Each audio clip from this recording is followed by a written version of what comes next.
नमो लोये सौहरिहन्ताणं नमो लोये सौहृदानं नमो लोये सौभागिर्यानं नमो लोये सौज्यायानं नमो लोये सौत्रिकावती सावनं ओंकारमिन्दु संयुक्त नित्यं जयन्ति योगिनः कामदं मोक्षदं चैव ओंकाराय नमो नमः मङ्गलं भगवान् यो मङ्गलं गौतमोनि मङ्गलं कुन्कुन्दारि विजेन्द्रमोसुमङ्गलं नमः समरिसाराय स्वानुभूत्या तथास्ति चित् स्वभावाय भवाय सर्वः विभाव निदाता।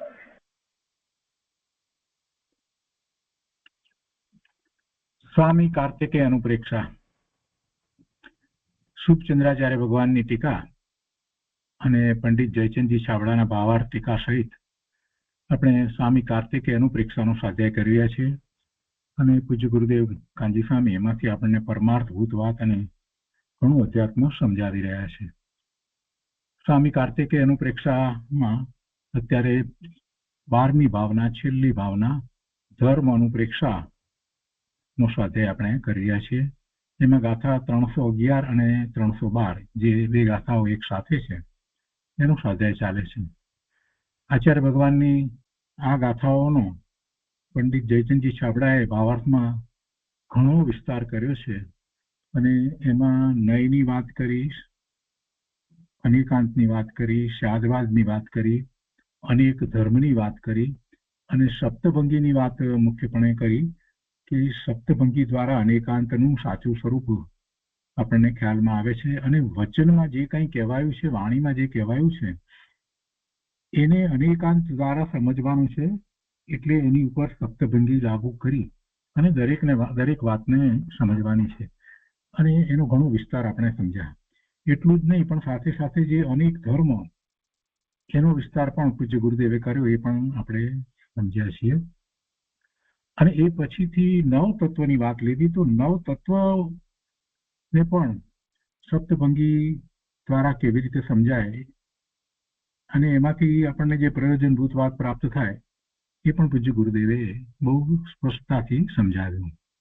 હવે આ જ ભાવાર્થની અંદર આગળનો ભાગ આપણે જ્યારે લઈએ છીએ તો પછી આગળ આવે છે કે અહીં આ વિશેષ જાણવું કે નય વસ્તુના એક એક ધર્મનો ગ્રાહક છે અને તે પોતપોતાના વિષયરૂપ ધર્મને ગ્રહણ કરવામાં સમાન છે. ગઈકાલે આ વાત લીધી હતી આપણે કે દરેક નયનો એક વિષય છે અને એ અપેક્ષાથી વિચાર કરીએ તો દરેક નય એ પોતાના ધર્મને ગ્રહણ કરે છે તો એ અપેક્ષાથી તો સમાન છે. પણ પછી પ્રયોજનવશ આપણે એને મુખ્ય ગૌણ કરીએ છીએ તો પણ પુરુષ એટલે જીવ પોતાના પ્રયોજનવશ તેને મુખ્ય ગૌણ કરી અને કહે છે. એટલે જે નયનો વિષય છે એ આપણું જે પ્રયોજન છે એ પ્રમાણે એને આપણે મુખ્ય કરીએ અને બીજા જે નય છે એને આપણે ગૌણ કરીએ. પણ એનો અર્થ એવો નથી થતો કે બીજા નય દ્વારા જે કહેવાયું છે એ કામનું નથી, નકામું છે, કાઢી નાખવાનું છે, એના વગર પણ ચાલશે એવો કોઈ અર્થ થતો નથી. કેમ કે અનેક નય દ્વારા વસ્તુ સ્વરૂપને સ્વીકારવું જ પડે, નહીંતર પ્રમાણ જ્ઞાન થાય નહીં. એટલું જ નહીં પણ એક પણ નય દ્વારા વસ્તુ સ્વરૂપને ખોટી રીતે જો ગ્રહણ કરવામાં આવે તો આખું પ્રમાણ જ્ઞાન ખોટું પડે. આ બધું આપણે પેલા હાથીના ઉદાહરણ દ્વારા સમજ્યા છીએ. તો હવે એ બધી વાત અને એમાં પણ જે પ્રયોજનવશ મુખ્ય ગૌણની વાત તો સામાન્ય આવી, પણ એમાં અધ્યાત્મના પ્રયોજનવશ જે કંઈ વાત કહેવામાં આવે છે તો એ અધ્યાત્મની વાત હવે આમાં પંડિતજીએ જે રીતે કહી છે એ ઘણો વિસ્તાર અહીંયા કરવામાં આવ્યો છે. તો એ બધા ઉપર પૂજ્ય ગુરુદેવ કાંજી સ્વામી આપણને ઘણું પરમાર્થભૂત અને અધ્યાત્મ સમજાવી રહ્યા છે અને એ હવે આજથી શરૂ થાય છે. એ લગભગ 3 સ્વાધ્યાય સુધી, 2 થી 3 સ્વાધ્યાય સુધી એ આપણે શાંતિથી કરીશું. તો હવે આપણે લઈએ છીએ પૂજ્ય ગુરુદેવે જે અધ્યાત્મ સમજાવ્યું છે એ વાત અને એ પંડિતજીએ જે વાત કરી છે એના ઉપરથી લીધી છે. ગુરુદેવે કંઈ ઘરની વાત કરી નથી પણ સૌને સમજાય એ રીતે ગુરુદેવે સમજાવી છે. તો સ્વામી કાર્તિકેય અનુપ્રેક્ષા પ્રવચન ભાગ બીજો એના પાના નંબર 59 ઉપર આપણે આગળ સ્વાધ્યાય લેવાનો છે. પણ અનુસંધાન પ્રાપ્ત કરવા માટે 58મા પાનામાં છેલ્લો પેરેગ્રાફ છે ત્યાંથી શરૂ કરીએ છીએ. ગઈકાલે આપણે વાંચનમાં લીધું છે. ગુરુદેવ કહે છે કે જેમ જીવ નામની વસ્તુમાં અનેક ધર્મ છે, તો પણ ચેતનપણું આદિ પ્રાણ ધારણપણું અજીવોથી અસાધારણ જોઈ, અજીવમાં નથી એટલે અસાધારણ, સાધારણ નથી, અજીવ સાથે સાધારણ નથી, અજીવોમાં નથી એટલે અસાધારણ શું છે? ચેતનપણું. તો કે છે કે અનેક ધર્મ તો અનેક છે જીવની અંદર, પણ આપણે અનંત ગુણ જયારે વાત કરીએ તો એમાં એટલા ધર્મ પણ સાથે આવી જાય ને.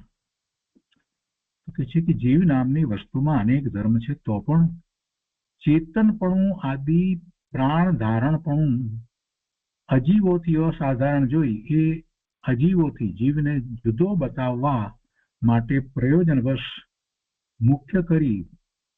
પ્રયોજન આપણું એ છે કે પેલા બીજા બધાથી જીવને જુદો બતાવવો છે, એટલે એને મુખ્ય કરી ચેતન વસ્તુનું જીવ નામ રાખ્યું.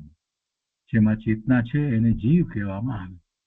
જીવમાં સામાન્ય વિશેષ અનંત ગુણો છે.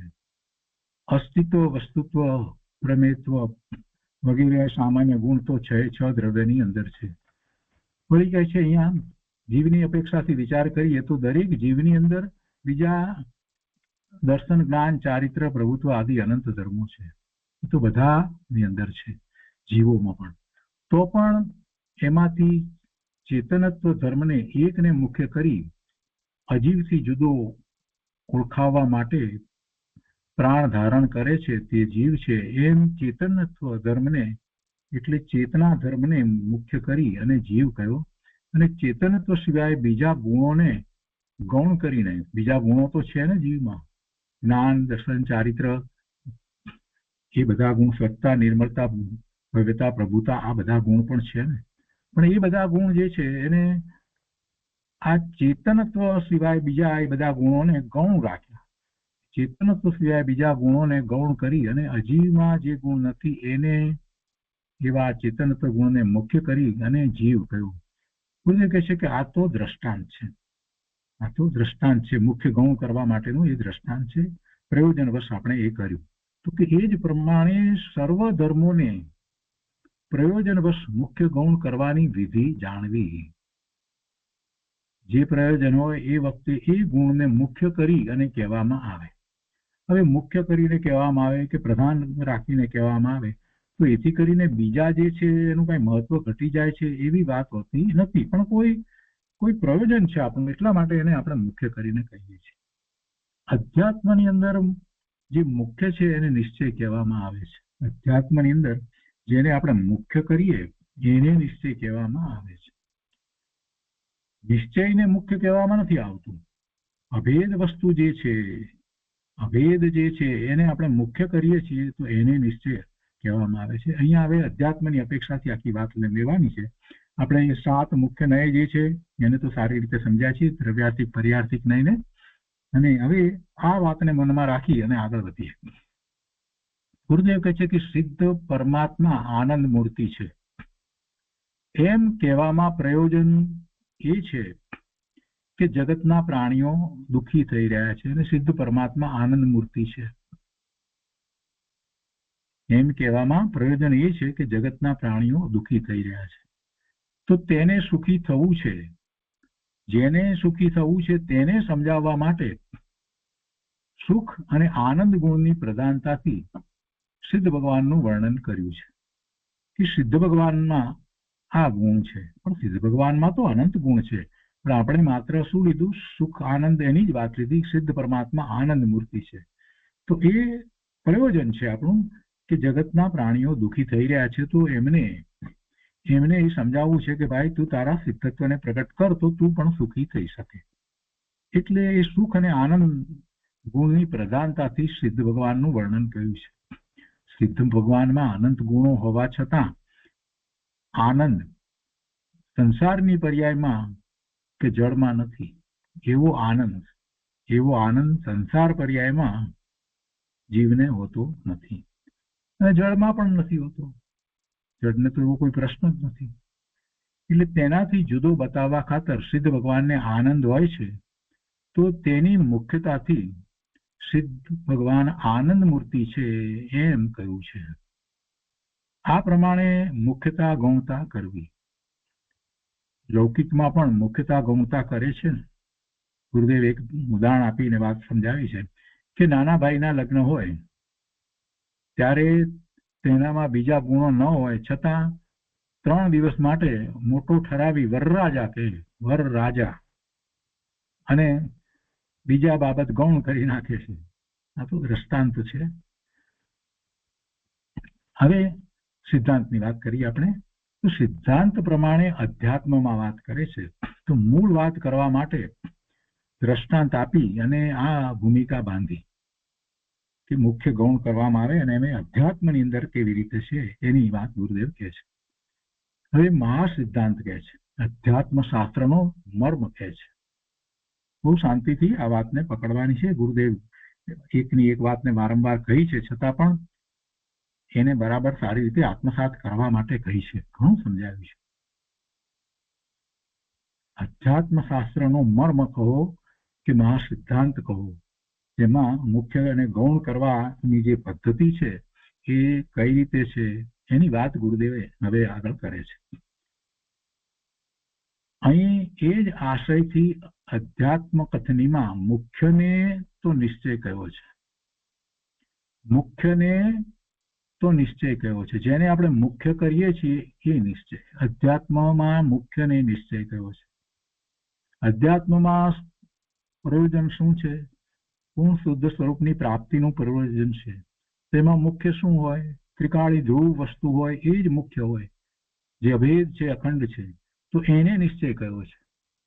પણ એવો એને નિશ્ચય કયો છે તો કાંઈ એ પર્યાય જે છે એ પર્યાય છે જ નહીં કે પર્યાયનું કાંઈ જાણવાની જરૂર જ નથી કે એવી કોઈ વાત નથી. પણ પ્રયોજન આપણું જે છે એ પ્રમાણે મુખ્ય શું છે અને મુખ્યને નિશ્ચય કયો છે. જો નિશ્ચયને મુખ્ય એમ નહીં, નિશ્ચય તો જુદી જુદી અપેક્ષાએ કહેવાય. બે વસ્તુની તુલના કરતા હોઈએ ને ત્યારે પણ ઘણી વખત અમુક અપેક્ષાએ આ નિશ્ચય છે, અમુક અપેક્ષાએ આ નિશ્ચય છે. પર્યાર્થિક નયના કથનો કરતા હોય ત્યારે પર્યાયને પોતાની પર્યાય નિર્મળ પર્યાય છે એને નિશ્ચય કહેવાય. જે પરના લક્ષ્ય થતી પર્યાય છે એનો વ્યવહાર કહી અને જે પોતાના લક્ષ્ય થતી પર્યાયને ત્યાં નિશ્ચય કહેવાય. એટલે નિશ્ચય તો જુદી જુદી રીતે કહેવાય. પણ અધ્યાત્મની અંદર નિશ્ચય જે કહેવામાં આવ્યો છે મુખ્યને નિશ્ચય કહેવામાં આવ્યો છે. અધ્યાત્મ કથનીમાં મુખ્યને તો નિશ્ચય કયો છે તથા ગૌણને વ્યવહાર કયો છે. પણ ગૌણ છે એ કંઈ કાઢી નાખવાનું છે એમ નથી. મુખ્યને નિશ્ચય કયો એમાં સિદ્ધાંત છે. નિશ્ચયને મુખ્ય કયો નથી. જો ફરી પાછું ગુરુદેવ અહીંયા આપણને સ્પષ્ટ કરે છે કે મુખ્યને નિશ્ચય કયો એમાં સિદ્ધાંત છે, પણ નિશ્ચયને મુખ્ય કયો નથી. કેમ કે અધ્યાત્મમાં નિશ્ચયનો વિષય જ મુખ્ય રહે છે. અધ્યાત્મમાં ખરેખર જે વિષય જે છે નિશ્ચયનો વિષય જે છે તે જ મુખ્ય રહે છે. એટલે કયો વિષય છે અધ્યાત્મમાં નિશ્ચયનો વિષય? જે મુખ્ય છે તે મુખ્ય તો પોતાનું શુદ્ધ સ્વરૂપ છે. અધ્યાત્મમાં નિશ્ચયનો વિષય જ મુખ્ય રહે છે. તેથી મુખ્યને નિશ્ચય, ફરીથી મુખ્યને નિશ્ચય અને નિશ્ચયને મુખ્ય કહેવામાં મોટો આંતરો છે. મુખ્યને નિશ્ચય કહેવાય, નિશ્ચયને મુખ્ય કહેવાય નહીં. કોઈ અપેક્ષાએ વાત કરવામાં આવે પણ એમ નથી હોતું. મુખ્ય છે એને નિશ્ચય કહેવામાં આવે. ગૌણને વ્યવહાર કહેલ છે અને મુખ્ય છે એને નિશ્ચય કહેલ છે. જે ગૌણ છે એને વ્યવહાર કહેલ છે અને મુખ્યને નિશ્ચય કહેલ છે. વ્યવહાર તો અનેક રીતે કહેવામાં આવ્યો છે. જે ગૌણ છે એને પણ વ્યવહાર કહેવાય છે. જે ઉપચારથી કહેવામાં આવ્યું છે એને પણ વ્યવહાર કહેવાય છે. જેમાં ભેદ પડે છે એને પણ વ્યવહાર કહેવામાં આવે છે. એટલે અનેક રીતે વ્યવહાર તો કહેવાય છે. વ્યવહાર છે એમાં પણ વસ્તુ સત્ય છે અને એમાં જ વ્યવહારની અંદર પણ બે ભાગ ક્યારેક પડતા હોય તો કોઈકને નિશ્ચય કહેવાયો હોય એ વ્યવહાર જેને કહેતા હોય પર્યાય વગેરે ને ત્યારે પણ છતાંય અધ્યાત્મની વાત જ્યારે કરીએ ત્યારે તો એક જ વાત રહે છે. ભગવાન આત્મા ત્રિકાળ શુદ્ધ સ્વરૂપ છે. એ ભગવાન આત્મા શુદ્ધ ધ્રુવ દ્રષ્ટિનો વિષય તે નિશ્ચય છે અને નિર્મળ પરિણામ છે એ વ્યવહાર છે. અધ્યાત્મમાં તો આપણે એ રીતે જ લઈએ છીએ. એટલે જે પરિણામ જે છે, જે પરિણામ છે, પર્યાય છે, નિર્મળ પર્યાય છે, એને ગૌણ કરી અને વ્યવહાર કહેવામાં આવ્યો છે. કોઈ તરફ કોઈ બાજુથી આપણે જયારે વાત કરતા હોય ત્યારે એમ કહીએ કે સમ્યક દર્શન, સમ્યક જ્ઞાન, સમ્યક ચારિત્ર્યના પરિણામ પ્રગટ કરવા એ જ મોક્ષ માર્ગ છે. તો મોક્ષ માર્ગની વાત કરતા હોય ત્યારે આપણે એને કહીએ અને એમ કહીએ કે નિશ્ચયથી એ જ મોક્ષ માર્ગ છે. રત્નત્રયના પરિણામ, સમ્યક દર્શન, સમ્યક જ્ઞાન, સમ્યક ચારિત્ર્યના પરિણામ, એવા રત્નત્રયના પરિણામ એ મોક્ષ માર્ગ છે. નિશ્ચયથી એ મોક્ષ માર્ગ છે. ત્યારે દેવ, ગુરુ, શાસ્ત્રની શ્રદ્ધા વગેરે જે છે તે વ્યવહાર મોક્ષ માર્ગ છે. ત્યારે આપણે એમ કહીએ છીએ. તો એ પરિણામ જે છે, એ પર્યાય છે, એને આપણે નિશ્ચય કહી દીધો. પણ ત્યાં આખી વાત જુદી રીતે સમજાવી છે કે પરની અપેક્ષાથી, પરના લક્ષ્ય થતી પર્યાય છે, એનાથી એને જુદું પાડી અને એને નિશ્ચય એમ કહેવામાં આવ્યું. પણ અધ્યાત્મની અંદર જયારે વાત કરીએ છીએ ત્યારે તો એક જ વાત છે કે જે મુખ્ય છે એને નિશ્ચય કહેવાય છે અને જે ગૌણ છે એને વ્યવહાર કહેવાય છે. તો ગૌણ શા માટે કરીએ છીએ અને મુખ્ય શા માટે કરીએ છીએ? તો પ્રયોજનવશ. અધ્યાત્મમાં જે પ્રયોજન છે એ પ્રયોજનવશ આપણે જે ત્રિકાળી શુદ્ધ વસ્તુ જોવું છે એને મુખ્ય કરીએ છીએ અને નિર્મળ પરિણામ છે તો પણ એને આપણે ગૌણ કરીએ છીએ. સમ્યક દર્શન, સમ્યક જ્ઞાન, સમ્યક ચારિત્ર્યના નિર્મળ પરિણામ છે તો એને ત્યારે આપણે ગૌણ કરીએ છીએ, કેમ કે એ એક એક સમયના પરિણામ છે.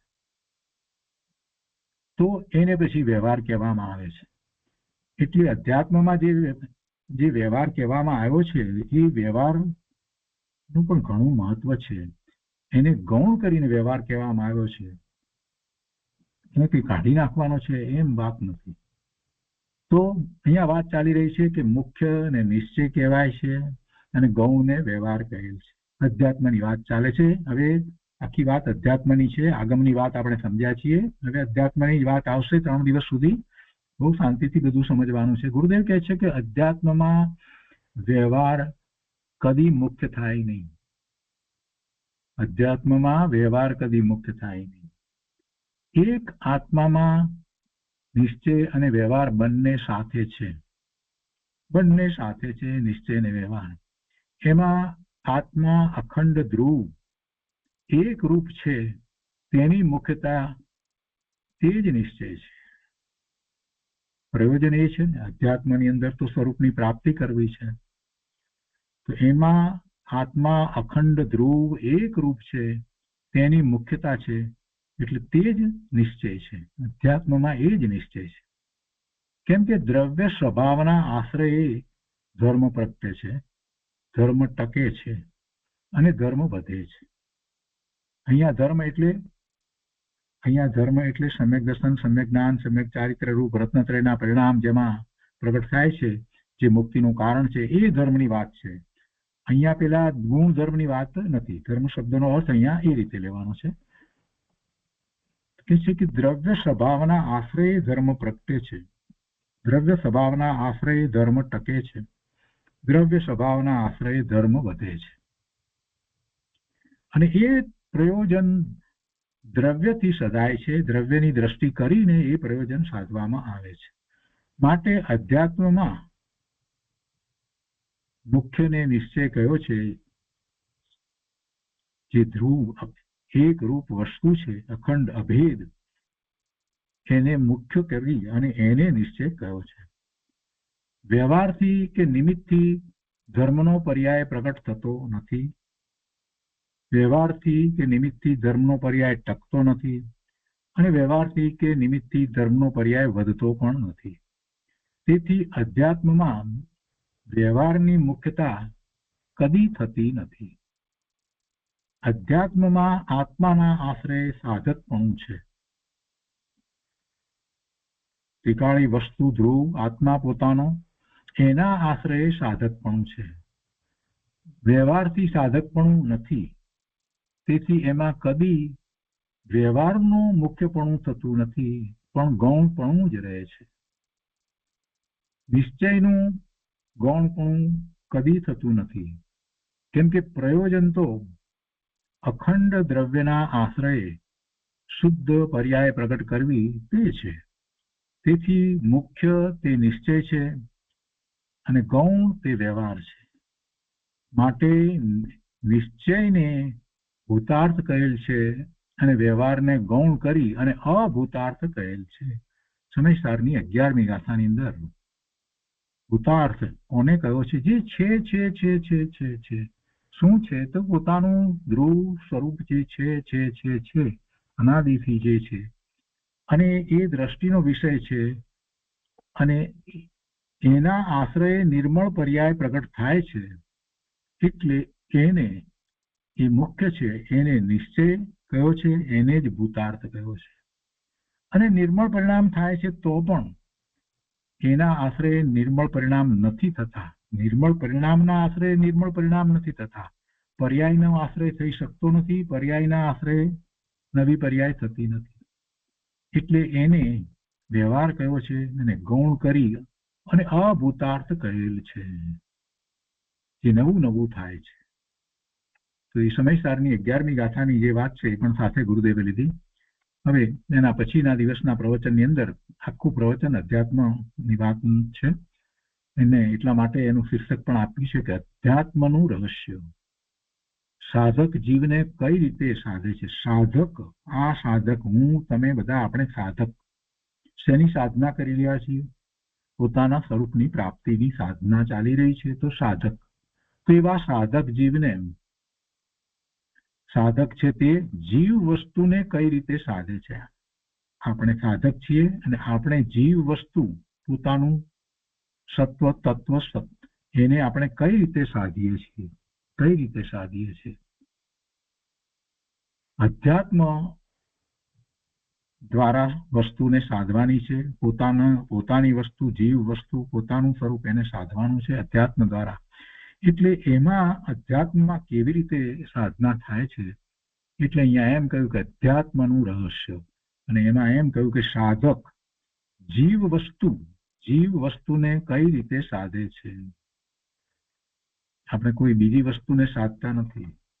અહીંયા કહે છે ગુરુદેવ કે સ્વામી કાર્તિકેયની 311 અને 312મી ગાથા ચાલે છે. તેમાં અનેકાંતની વાત ચાલે છે. 9 તત્વોને અનેકાંત સ્વરૂપે જે શ્રદ્ધે તે જીવ સમ્યક દ્રષ્ટિ છે એમ કહ્યું અને એનો વિસ્તાર ઘણો આવ્યો. હવે અધ્યાત્મ શૈલીનું વર્ણન કરે છે.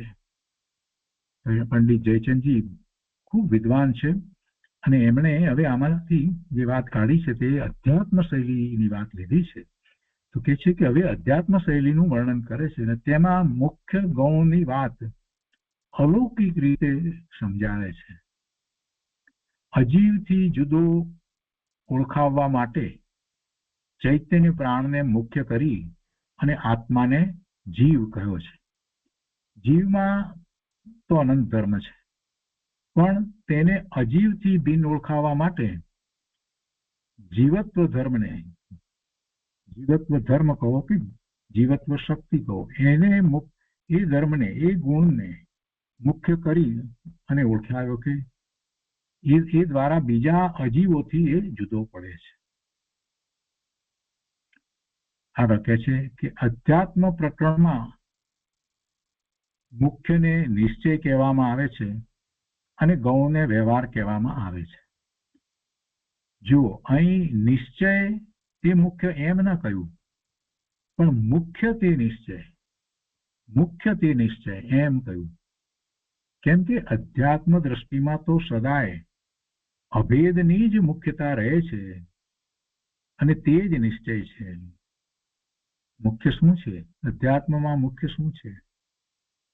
મુખ્ય એક જ વસ્તુ છે, પોતાનું ત્રિકાળી અભેદ ધ્રુવ સ્વરૂપ છે તે મુખ્ય છે. એ અભેદ, એની જ મુખ્યતા રહે છે. એટલે સદા એ જ નિશ્ચય છે, તે જ નિશ્ચય છે.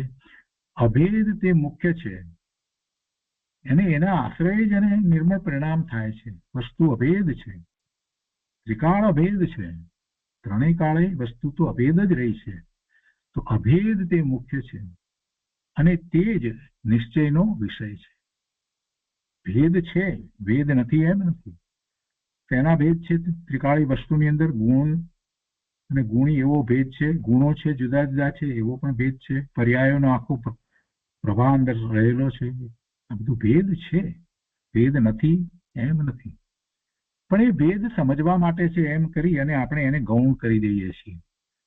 ભેદ દ્વારા વસ્તુનો અભ્યાસ થઈ જાય પૂરેપૂરો એટલે આપણે પછી કહીએ છીએ કે ભાઈ આ ભેદ આપણે જે પાડીને વસ્તુ સ્વરૂપને સમજ્યા, પણ ખરેખર વસ્તુ તો અભેદ છે એમ કરી અને આપણે પૂરું કરીએ છીએ. ગુરુદેવ હંમેશા એમ કરે છે, જ્યારે બીજા વિદ્વાનો એ નથી કરી શકતા. ભેદમાં ને ભેદમાં જ આગળ લઈ જાય છે. આનું આમ ને આનું આમ, આ દ્રષ્ટિકોણથી આમ ને પેલા દ્રષ્ટિકોણથી તેમ, આ નહીંથી આમ ને આ નહીંથી તેમ, આ શક્તિથી આમ ને આ શક્તિ તેમ, અને એમાં જ જીવ રોકાઈ રહે છે. અભ્યાસ અભ્યાસ અભ્યાસ, અને એને એમ છે કે હું ધર્મમાં છું. અને એમાં વિદ્વાન સારી રીતે સારા વક્તા સારો હોય તો બોલ્યા કરે અને લોકો સાંભળ્યા કરે, રોજ સ્વાધ્યાય કર્યા કરે. પણ ત્યાં સુધી ગુરુદેવનું પ્રવચન ખૂબ ધ્યાનપૂર્વક સાંભળે નહીં ત્યાં સુધી એને ખ્યાલ ના આવે કે ગુરુદેવ ક્યાં આપણને લઈ જઈ રહ્યા છે. ગુરુદેવ કહે છે કે મુખ્ય છે તે જ નિશ્ચયનો વિષય છે, અને ભેદ તો સમજાવી દીધા. સમજાવવામાં એટલા માટે આવે કે ભેદ દ્વારા વસ્તુ સ્વરૂપને સમજી શકાય, એટલે ભેદ પાડીને સમજાવ્યું. પણ કઈ ભેદમાં રમવું છે? ભેદનું લક્ષ કરતા કઈ નિર્મળ પરિણામ થાય છે એવું તો છે નહીં વસ્તુ સ્વરૂપ.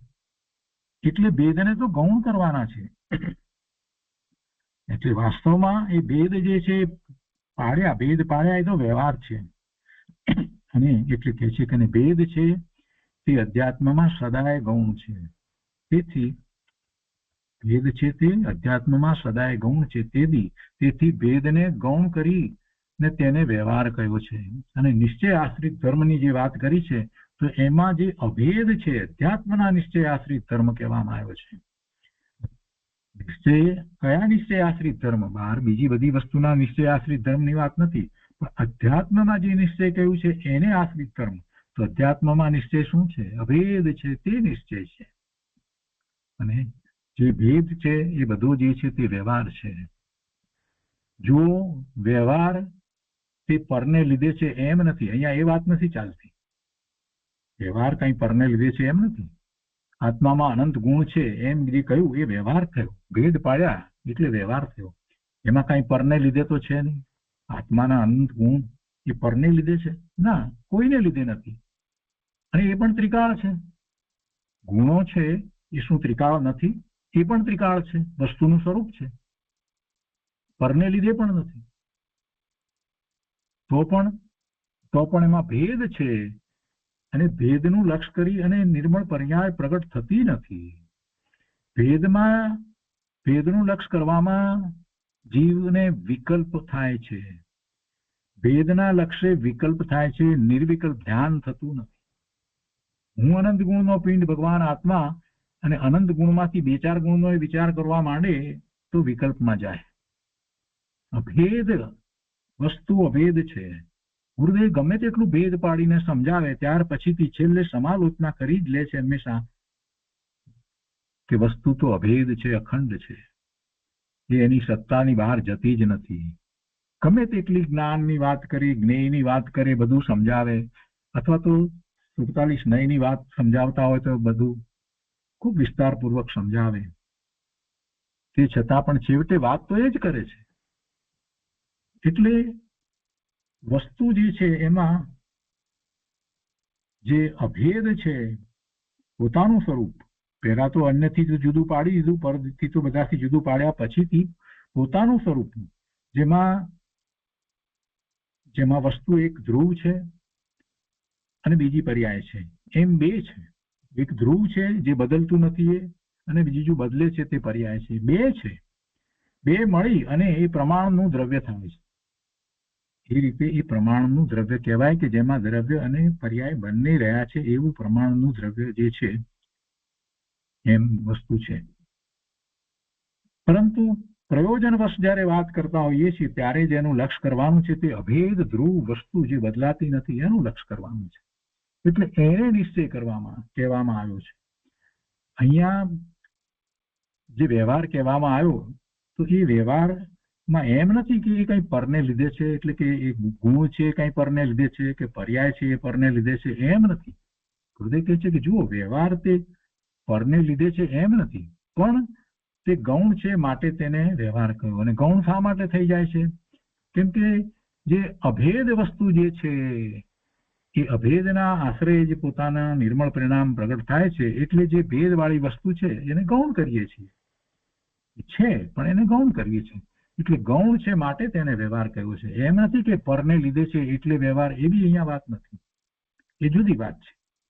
વ્યવહાર અનેક પ્રકારે કહેવાય. અહીંયા વ્યવહાર જે છે તે ભેદ છે એટલે વ્યવહાર કહેવામાં આવે છે. ભેદ, પર્યાય કે વિકલ્પ તે સ્વનો અંશ છે. વિકલ્પ ઉઠ્યો હોય તો પણ એ સ્વનો અંશ છે, પોતાનો અંશ છે, છતાં પણ એને આપણે એ કોઈ પરનો અંશ નથી, છતાં પણ આપણે એને ગૌણ કરીએ છીએ. ભેદ, પર્યાય કે વિકલ્પ તે સ્વનો અંશ છે, તે કાંઈ પરના કારણે નથી, પરનો અંશ પણ નથી, પણ તે અંશના આશ્રય ધર્મ એટલે નિર્મળ પર્યાય થતી નથી, ધર્મ થતો નથી, માટે તેને ગૌણ કરી અને વ્યવહાર કર્યો છે. અને અભેદને મુખ્ય કરી ને તેને નિશ્ચય કર્યો છે. પણ જો પર્યાયનો અંશ પરને લીધે છે એમ માને તો એકાંત નિશ્ચય થઈ જાય છે, એટલે એ મિથ્યાત્વ થઈ જાય. એમ નથી કે પર્યાય જે છે એ પરને લીધે છે, પર્યાયનો અંશ એ પરને લીધે છે એમ માને તો એ મિથ્યાત્વ થઈ જાય છે. કેમ કે પર્યાય જે છે એ પોતાની છે, પોતાની છે. એવી પર્યાય પ્રગટી ત્યારે પછી એમાં નિમિત્ત કારણ બીજું હોય, એ નિમિત્ત કારણ હોય, પણ પરને કારણે પોતાની પર્યાય થતી નથી, પોતાના પરિણામ પરને કારણે થતા નથી. છતાંય એ પર્યાયને ગૌણ કરવી છે, એટલે સમયસારમાં દ્રષ્ટિના વિષયની અંદર એ પર્યાયને નથી લેવી. દ્રષ્ટિનો વિષય ત્રિકાળ ધ્રુવ બતાવવો છે, કેમ કે પર્યાય તો એક સમયનું સત છે. એટલે પછી કોઈ અપેક્ષાએ ત્યાં બધું સમજાવ્યા પછીથી, સીધે સીધું નહીં, પહેલા બધું સમજાવ્યા પછીથી એમ કે છે કે ભાઈ તું એનું લક્ષ છોડ, એ કર્મજનિત છે, એમ કરી અને કરતા કર્મ અધિકારમાં છેલ્લે પછી એ વાત આખી લઈ લીધી કે તું સ્વનું લક્ષ કર, ધ્રુવનું લક્ષ કર, એમ ત્યાં વાત કરવામાં આવી. કે છે કે પર્યાયનો અંશ જે છે ખરેખર પરને લીધે છે એમ નથી. જો એમ માને તો મિથ્યાત્વ થઈ જશે. પર્યાય પોતાની અને પરને કારણે, મારી પર્યાય બીજાને કારણે થાય, અરે કોઈના કારણે ન થાય, મારી પર્યાય અન્યને કારણે થાય એવું જો હું માનું તો મિથ્યાત્વનો પ્રસંગ આવે. અહીંયા તો ભેદ છે એટલે એને ગૌણ કરવામાં આવી, અને ગૌણ કરી એટલે એ વ્યવહાર થયો. બસ આટલી વાત છે. હવે આગળ કહે છે કે દ્રવ્ય અને પર્યાય તે બંને વસ્તુના જ અંશો છે. તેમાં દ્રવ્યને પ્રધાન કરી અને નિશ્ચયનો વિષય કયો, અને પર્યાયને ગૌણ કરી અને વ્યવહારનો વિષય કયો. પણ પર્યાયને ગૌણ કરીને તેને વ્યવહાર કયો તેનો અર્થ એમ નથી કે પર્યાય પરને લીધે થાય છે. રાગ તે આત્મા નથી, બરાબર છે. આપણે સમજીએ છીએ કે રાગ તે આત્મા નથી, રાગ તે પૂતગલના પરિણામ છે.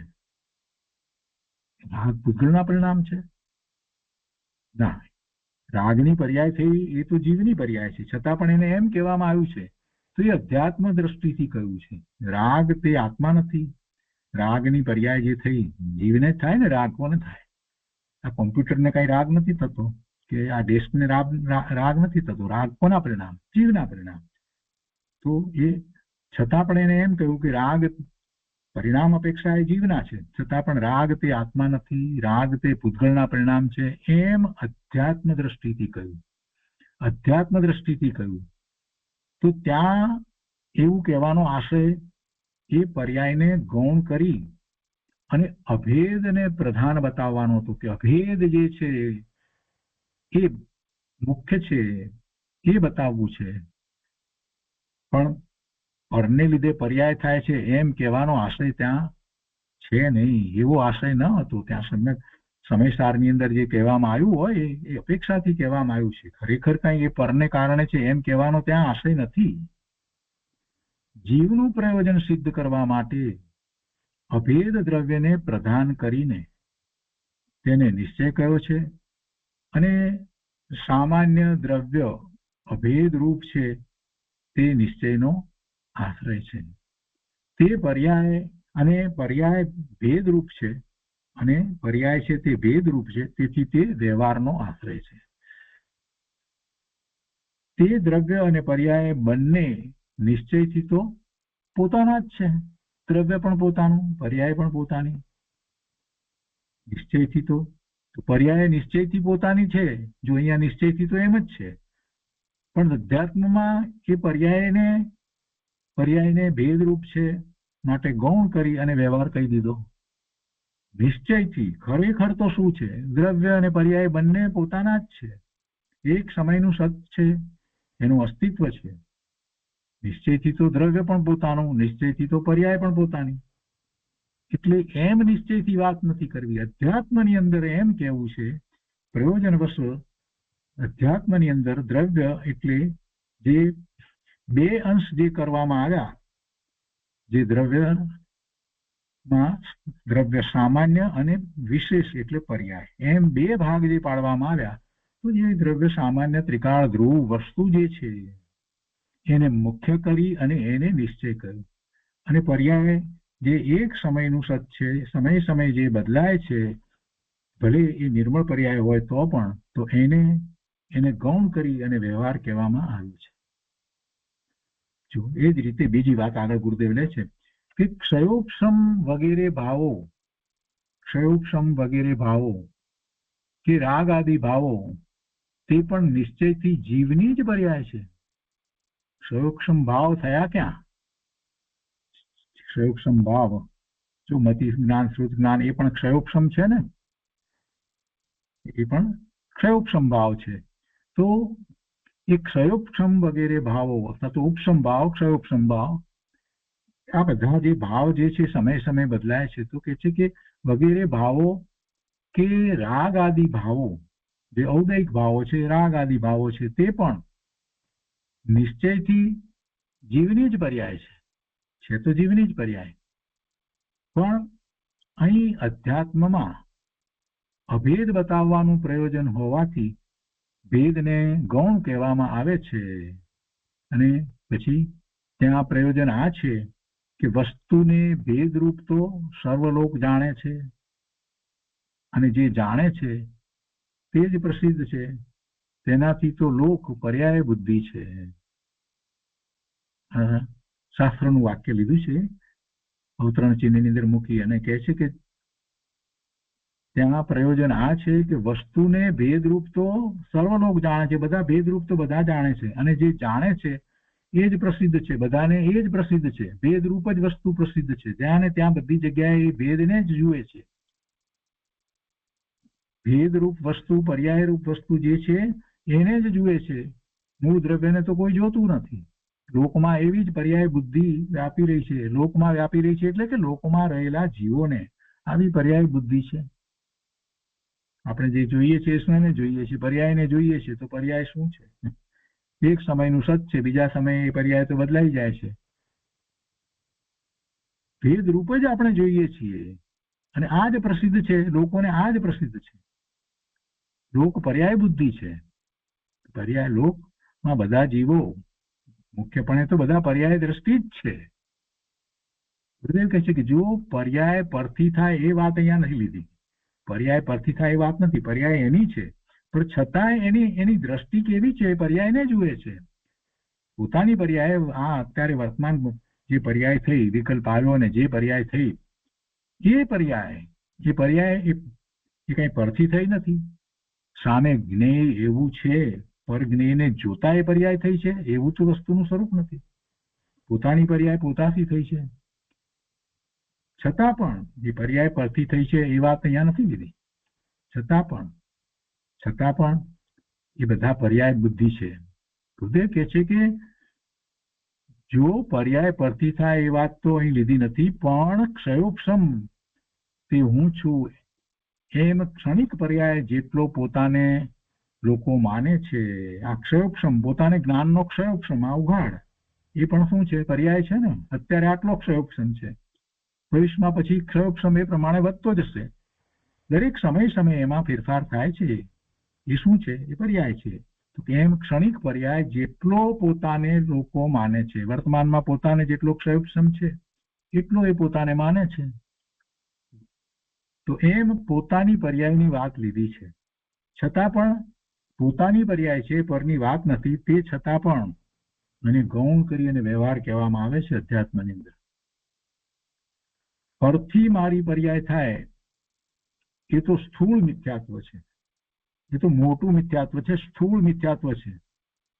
પરથી મારી પર્યાય થાય, બીજાને કારણે મારી પર્યાય થાય, મારા પરિણામ થાય, આ તો સ્થૂળ મિથ્યાત્વ છે. પેલો ગાળ બોલે છે એટલે મને ક્રોધ થયો, આ માન્યતા જે છે એ પરથી મારી ક્રોધની પર્યાય થઈ એવું માનવું, એ તો સ્થૂળ મિથ્યાત્વ છે. બહુ મોટું મિથ્યાત્વ, સ્થૂળ, બધાને ખબર પડે એવું મિથ્યાત્વ છે.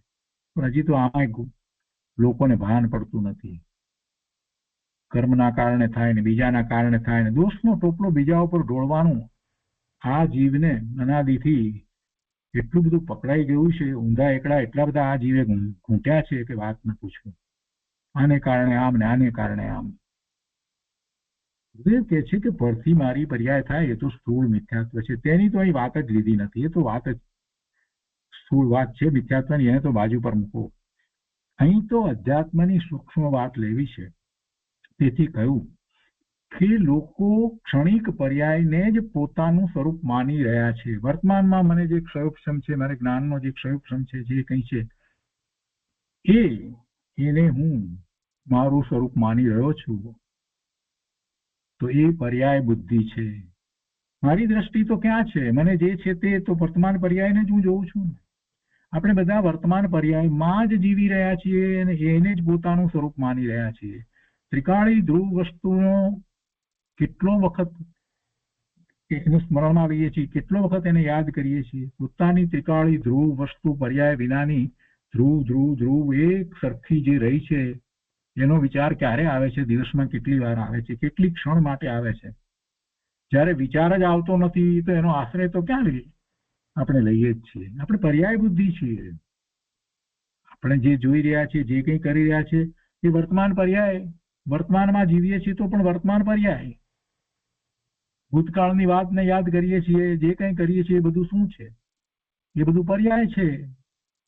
ત્રિકાળી વસ્તુ તો એક સરખી ધ્રુવ પડી છે, એનું લક્ષ્ય કરી ને આપણે કાંઈ કરતા નથી. એટલે પર્યાય બુદ્ધિ જ છે. લોકો બધા એ ક્ષણિક પર્યાયને જ પોતાનું સ્વરૂપ માની રહ્યા છે. તેથી પર્યાય બુદ્ધિ છે. ત્રિકાળી તત્વને ભૂલીને ક્ષણિક વ્યક્ત અંશને જ લોકો પોતાનું સ્વરૂપ માની રહ્યા છે. બધાને આમ જ છે. ક્ષણિક વ્યક્ત અંશ, વ્યક્ત અંશ, વ્યક્ત અંશ. અત્યારે વ્યક્ત અંશ શું છે? હું મનુષ્ય છું ને હું પુરુષ છું કે હું સ્ત્રી છું કે હું ડોક્ટર છું કે હું એન્જિનિયર છું. આ વ્યક્ત અંશ પર્યાયનો, એ બધી પર્યાયનો અંશ છે જે બદલાઈ રહ્યું છે. એને જ લોકો પોતાનું સ્વરૂપ માની રહ્યા છે. આ પર્યાય છે, એ પોતાની ઓળખ નથી. પોતાની સાચી ઓળખની વાત આપણે વારંવાર કરીએ છીએ, ધ્યાન માટે વારંવાર કરીએ છીએ કે પોતાની સાચી ઓળખ, એનો નિર્ણય થાય કે પોતાની આઈડેન્ટિટી, એ આઈડેન્ટિટી પોતાની સાચી છે એનો નિર્ણય થાય અને એ આઈડેન્ટિટી એને ખ્યાલમાં આવે તો એનું લક્ષ્ય થાય ને, તો ઉપયોગ એ તરફ વળે ને. પણ એવી આઈડેન્ટિટી જ પોતે બનાવતો નથી, કેમ કે એ ઇન્દ્રિય જ્ઞાનનો વિષય નથી. ઇન્દ્રિય જ્ઞાનનો વિષય નથી. એટલે ત્રિકાળી તત્વ ઇન્દ્રિય જ્ઞાનનો વિષય નથી. અતિન્દ્રિયપણે એ ખ્યાલમાં આવે અને એને માટેનો પુરુષાર્થ બહુ અપૂર્વ છે. એટલે ત્રિકાળી તત્વને ભૂલીને ક્ષણિક વ્યક્ત અંશને જ આપણે બધા પોતાનું સ્વરૂપ માની રહ્યા છીએ. આ જ મોટી ભૂલ છે. ગુરુદેવ કહે છે કે લોકોને પર્યાય તો પ્રસિદ્ધ છે, બધાને ખબર પડે છે, પણ ત્રિકાળી દ્રવ્યને તે જાણતા નથી. તેથી તે મિથ્યા દ્રષ્ટિ છે જે ત્રિકાળી દ્રવ્યને જાણતા નથી તે મિથ્યા દ્રષ્ટિ છે. ત્રિકાળી દ્રવ્યનો વિચાર કરી અને પોતે એની સ્થાપના પોતાને વિશે કરવી જોઈએ કે આ હું છું.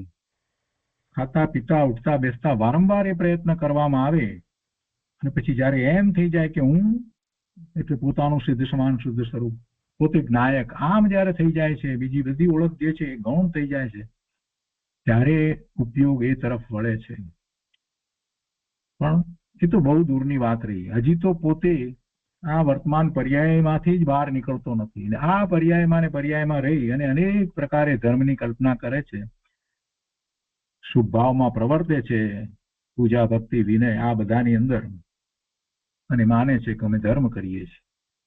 ગુરુદેવ કહે છે કે લોકોને આ પર્યાય તો ખબર છે, પ્રસિદ્ધ છે, એમાં તો એ રહ્યો છે, એને ક્યાં ત્રિકાળીનો ક્યારેય વિચાર કર્યો છે.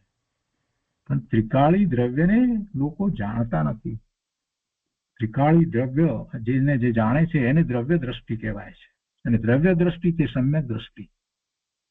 ગુરુદેવ કહે છે કે લોકોને પર્યાય તો પ્રસિદ્ધ છે પણ ત્રિકાળી દ્રવ્યને તે જાણતા નથી, તેથી તે મિથ્યા દ્રષ્ટિ છે.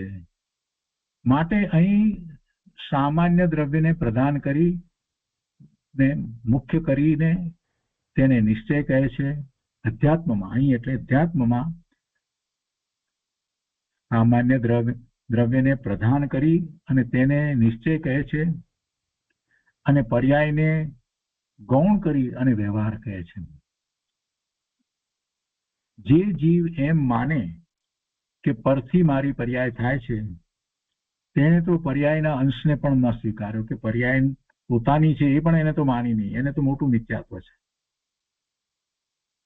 જે જીવ એમ માને કે પરથી મારી પર્યાય થાય છે, તેને તો પર્યાયના અંશને પણ ન સ્વીકાર્યો. પરને પોતાનું જાણે છે તે વાત તો ન લીધી. અહીંયા એની તો વાત નથી લેવી, પણ અહીંયા તો અધ્યાત્મમાં વધારે વાત કરવી છે. ગુરુદેવ કહે છે કે લોકો પણ પોતાની પર્યાયના અંશને જ આખી વસ્તુ જાણે છે. અહીંયા તો આપણે એ વાત કરી રહ્યા છીએ કે પર્યાયનો અંશ પોતાનો છે એમ માને છે, છતાં પણ એ અંશને એ આખી વસ્તુ માને છે. એને દ્રવ્યનો ખ્યાલ જ નથી, દ્રવ્યની દ્રષ્ટિ નથી, એટલે પર્યાયને જ આખી વસ્તુ માને છે. હું એટલે મનુષ્ય, હું એટલે રમેશ, એમાં જ બધું આવી જાય. અરે એ તો પર્યાય છે, એ ક્ષણિક છે, એનો કાળ બહુ ઓછો છે. લોકો પણ પોતાની પર્યાયના અંશને જ આખી વસ્તુ જાણે છે. એ હું, આ પર્યાય એ હું, તો એ પોતે નથી. પર્યાય જે છે તે અંશ છે, અંશને જ આખી વસ્તુ જાણે છે એમ કહ્યું છે. અજીવથી જુદો પાડવા માટે જીવ તત્વને તેના વિશેષ ધર્મથી ઓળખાવ્યો. પણ હવે તો જીવ તત્વમાં જ મુખ્ય ગૌણની વાત ચાલી રહી છે, એ વાત ચાલે છે. બીજાથી તો જુદો પડ્યો. હવે તો જે જીવ પરથી પોતાની પર્યાય માને છે તેને તો પોતાની ભેદરૂપ વસ્તુ પણ નથી માની. એટલે કે પોતાની ભેદરૂપ વસ્તુ એટલે પોતાની પર્યાય, એ ભેદરૂપ વસ્તુ છે એને પણ એને પોતાની નથી માની. બીજાથી પોતાની પર્યાય થાય એમ માને એને તો એ તો મિથ્યા દ્રષ્ટિ જ છે. ઘરથી પોતાની પર્યાય થાય, જે ભેદરૂપ વસ્તુ એટલે પર્યાય જે છે એને પણ પોતાની નથી માની. પણ એ પોતાની વસ્તુ છે એવડો જ પોતે છે એમ માનનાર જે છે એને પણ ધર્મ થતો નથી. આ વર્તમાન પર્યાય એટલો હું એમ જે માન્યતા જે છે ને દ્રવ્યની દ્રષ્ટિ જ નથી, તો નિર્મળ પરિણામ ક્યાંથી થશે? વસ્તુ ભેદરૂપ છે અને એમાં જ રોકાઈ ગયો છે. તે કહે છે કે ભેદરૂપ વસ્તુને તો બધા લોકો જાણે છે, પર્યાય તો ભેદરૂપ છે, તેથી તેના આશરે ધર્મની પર્યાય પ્રગટ થતી નથી, એટલે એને તો વ્યવહાર કહેવામાં આવ્યો છે. તો વ્યવહાર છે, અને અભેદ વસ્તુ એ મુખ્ય છે. અભેદ પોતાનું ત્રિકાળી રૂપ સ્વરૂપ તે અભેદ છે, એ વસ્તુ તે મુખ્ય છે, અને તેથી તેને એ નિશ્ચય કહેવામાં આવ્યો છે, અને એના આશ્રય ધર્મ થાય છે. અભેદ વસ્તુ તે મુખ્ય છે, તેથી તે નિશ્ચયનો વિષય છે. અભેદ રૂપ દ્રવ્ય સ્વભાવને અજ્ઞાની જીવો જાણતા નથી. અને માત્ર રાગ આદિ પર્યાયને જ જીવ જાણે છે. તેથી તેને અભેદ વસ્તુની પ્રસિદ્ધિ કરાવવા માટે અભેદને પ્રદાન કરી અને તેને નિશ્ચય કર્યો છે. અહીંયા બીજી રીતે વાક્ય એ રીતે પણ છે કે તેથી તેને અભેદ વસ્તુની પ્રતીતિ શ્રદ્ધા કરાવવા માટે અભેદને પ્રદાન કરી અને તેને નિશ્ચય કર્યો છે અને ભેદને પર્યાયને ગૌણ કરી અને વ્યવહાર કર્યો છે. અને એ રીતે લઈએ કે અભેદ વસ્તુની પ્રસિદ્ધિ એટલે અભેદ વસ્તુ એને બતાવવા માટે એમ પણ થાય અને એની પ્રતીતિ કરાવવા, કેમ કે બતાવવું સમજાવવું છેવટે તો એવી શ્રદ્ધા કરાવવા માટે જ છે ને. એટલે અભેદને મુખ્ય કરીને પ્રદાન કરી અને તેને નિશ્ચય કર્યો છે અને ભેદને પર્યાયને ગૌણ કરી અને વ્યવહાર કર્યો છે. અધ્યાત્મની વાત ચાલે છે પ્રભુ અહીંયા. જો પર્યાયમાં વિકાર થાય છે, એ વિકાર કોનાથી થાય છે? પરથી તો થતો નથી. પર્યાયમાં વિકાર થાય છે તે પોતાથી જ થાય છે, પણ તે અંશની બુદ્ધિ છોડાવવા અધ્યાત્મમાં તેને અભૂતાર્થ કહી દીધો. પણ પરને લીધે તે વિકાર થયો છે એમ કહેવાનો આશય છે જ નહીં.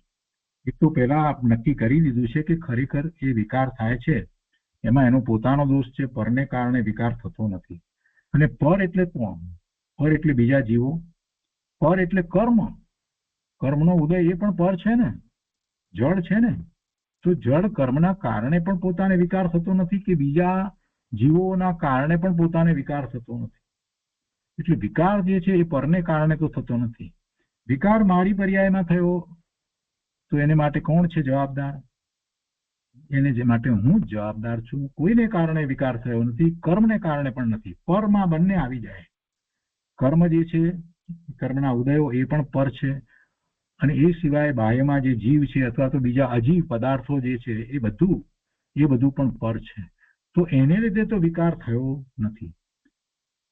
જળ કર્મને કારણે પણ વિકાર થયો નથી. આ વાતનો નિર્ણય કર્યા પછીથી અધ્યાત્મમાં જયારે એ આગળ આવે છે ત્યારે એને જયારે વાત કરવામાં આવે છે, કેમ કે એ વસ્તુથી એને આગળ ધર્મ તરફ જયારે લઈ જવો છે ત્યારે એને એમ કહેવામાં આવે છે કે આ પર્યાય છે એ તો ભેદ છે, અને એ ભેદનું લક્ષ છોડીને તું અભેદનું લક્ષ કર. તો અભેદનું લક્ષ કરવા માટે એને એમ કહેવામાં આવે કે આ પર્યાય જે છે એ કર્મજનિત છે. આની વાત સમયસારની અંદર દ્રષ્ટિ પ્રધાન ગ્રંથની અંદર દ્રષ્ટિનો વિષય બતાવવા માટે કરવામાં આવે, પણ કાંઈ એનો અર્થ એવો નથી થતો કે એ પર્યાય કંઈ કર્મે કરાવી છે એવો અર્થ થતો નથી. કર્મજનિત છે એમ કહ્યું એટલે એવો અર્થ નથી થતો. આ વાત હવે આગળ ગુરુદેવ આપણને અહીંયા સમજાવે છે. તો કહે છે કે જો પર્યાયમાં વિકાર થાય છે તે પોતાથી જ થાય છે, પણ તે અંશની બુદ્ધિ છોડાવવા અધ્યાત્મમાં તેને અભૂતાર્થ કહી દીધો. પણ પરને લીધે તે વિકાર થયો છે એમ કહેવાનો આશય છે જ નહીં. અનેકાંત વસ્તુ છે, તેમાં પણ આત્માને સાધક બનાવવા માટે મુખ્ય ગૌણ થાય છે તે અહીં સમજાવ્યું છે. અધ્યાત્મમાં એટલે કે આત્માની સાધક દશા પ્રગટ કરીને તેને ટકાવી રાખવા માટે અભેદ વસ્તુને પ્રદાન કરીને નિશ્ચય કહેવામાં આવે છે. જો કોઈ વાર પર્યાયને પણ નિશ્ચય કહેવાય છે, પણ અધ્યાત્મમાં તે પર્યાયની કદી મુખ્યતા થતી નથી.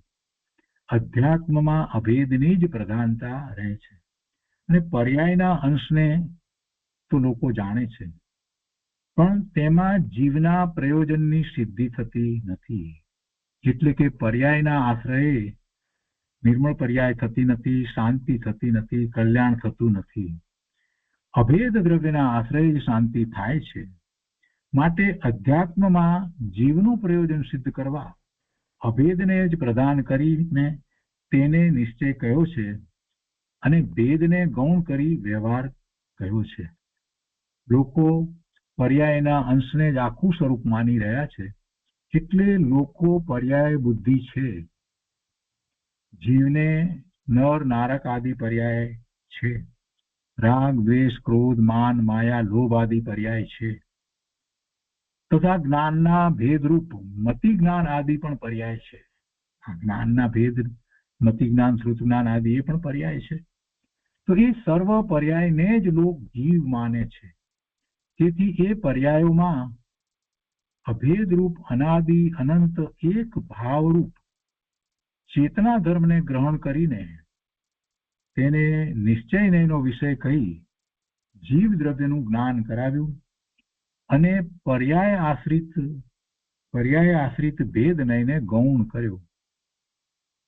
અને ત્યાં કે છે કે જો 3 વાત લીધી, નર નારક આદિ પર્યાય, રાગ દ્વેષ આદિ પર્યાય, અથવા તો જ્ઞાનના ક્ષયોક્ષમ ભાવરૂપ મતિ શ્રુત જ્ઞાન વગેરે પર્યાય, બધી પર્યાય છે.